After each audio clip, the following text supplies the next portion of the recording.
What does it show that the absence of a man is the best form of a man, and why has our society developed to believe this? Hi, Year 11. My name is Dustyn Vo, presenting my voice on gender roles by comparing William Shakespeare's Much Ado About Nothing and David Nicholls' retold version. After centuries, our world has been influenced by internal, external, and psychological societal expectations. This has caused many issues with the roles of genders, but this theme will continue to persist universally over generations. Societal norms have changed over time, especially the theme of gender roles. It was a standard for men to be more dominant and dictate society as a whole in the Elizabethan era. The comparison of the play Much Ado About Nothing by William Shakespeare and David Nicholls' retold version displays a shift in context which shows the autonomy and interpersonal relationships across historical periods. Both texts share a common connection with the conventional beliefs of the patriarchal system in society. Storytelling over time has been revitalized for the engagement of contemporary audiences. These connections are carried through the comparison of gender roles in each text through the textual integrity. The adaptation of Much Ado About Nothing has been greatly influenced by society's context, attitudes, and values, which is shown through the comparison of both texts. What is your role in society? Why do we feel the need to do what the world wants? What if I told you that no matter your gender, you can decide your role? Let's take a look at the character Benedict.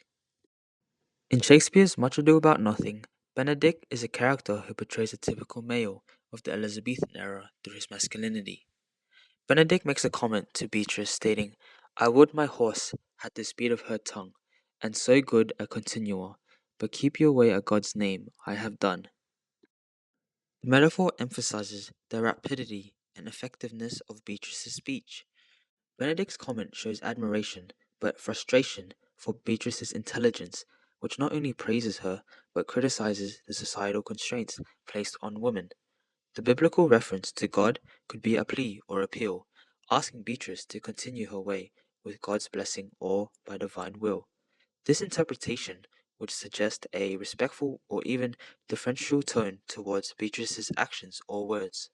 Beatrice's eloquent personality challenges patriarchal views in Elizabethan society, showcasing her feminine assertiveness and broader attitudes towards women's roles, challenging the defining gender roles based on masculine and feminine traits. How does their relationship challenge Elizabethan standards? The relationship is not influenced by the psychological gender expectation, but instead by their witty and outspoken personalities. Shakespeare illustrates ongoing changes in societal attitudes toward gender roles and expectations beyond his time. The psychological influence of society is challenged through Beatrice's and Benedict's defiance and outspoken personalities, which is labeled as the main limitation of their success in the evolution of storytelling.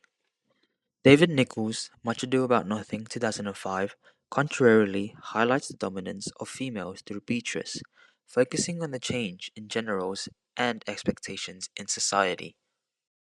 Like the thought of an attractive, sensual woman in the prime of life sitting alone night after night. So who are we talking about here, Keith? Oh, I think we know who we're talking about. Now, Hero, with the weather. This scene utilizes a medium shot to juxtapose the professional setting with the immature actions of the male character, Keith, who expresses disdainful remarks about another woman and proceeds to sexualize Beatrice, which emphasizes the Elizabethan society's views on appearance and women. Keith, quick word. Sweetheart. If you ever touch any part of my body with any part of your body, either on air or off, or even in your imagination, then I swear I'm gonna... Is that clear? Beatrice wears a red blazer, which utilizes salience, symbolizing her courage and irritation as she stands up for herself against a man. Nicholls purposely leaves out Beatrice's dialogue as it maintains the ambiguity of the story by highlighting the evolving discourse on gender roles and challenging systematic pressures that historically exclude women's voices. Let's now take a look at Hero. Hero is the epitome of the ideal Elizabethan woman. She's gentle, obedient, and innocent, which underscores the patriarchal norms of the era. Claudio expresses his infatuation with Hero's beauty. In the quote, "Can the world buy such a jewel?" This metaphor objectifies Hero, implying that she could be bought like an object or shown off like a jewel.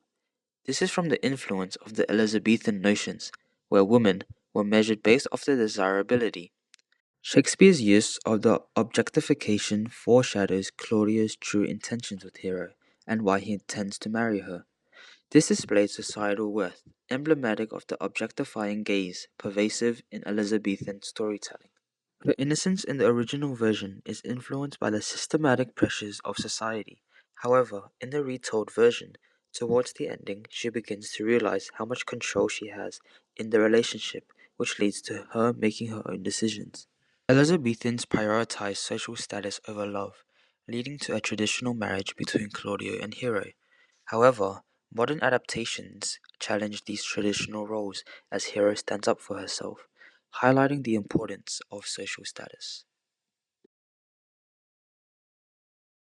I think I might have made it. Not now, Claude. No, I need to say. I think you said quite enough already, don't you? He showed me photos. I said shut up! Hero challenges traditional roles, showing she can express her emotions through her control of the conversation with a man.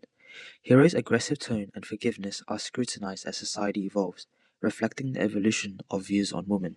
Hero challenges Claudio's lack of trust, leading to their downfall. She challenges patriarchal pressures by controlling conversations between men, demonstrating women's right to express feelings and stand up for themselves in modern society. Storytelling has significantly influenced audiences' perception of the world by presenting a dynamic interplay of gender roles, shaping our perception of the world by questioning or reinforcing predominant societal values. David Nichols' film explores Shakespeare's ladylike behavior, highlighting the struggles of women in historical and contemporary context and the evolution of Shakespearean characters.